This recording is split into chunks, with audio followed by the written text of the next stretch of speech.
kuni kecha Buxoroning Jondor tumanida 17 yoshli bola internet orqali o'sha kriptovalyuta birja savdolarida ishtirok etib 34 milliard so'm yoki 206 million dollar pulni ishlab topganligi sababidan bu noqonuniy faoliyat deb topilib o'sha tergov surishtiruv harakatlari olib borilayotganligi haqida va u bolani qo'lga olinganligi haqida ma'lumot chiqdi. O'rtoqlar,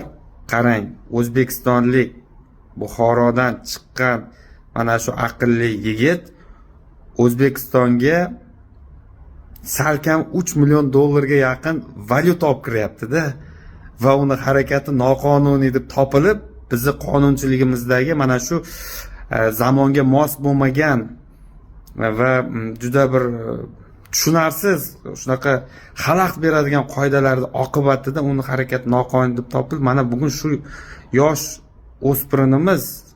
O'zbekistonning iqtisodiga kerak bo'lsa vaqti kelib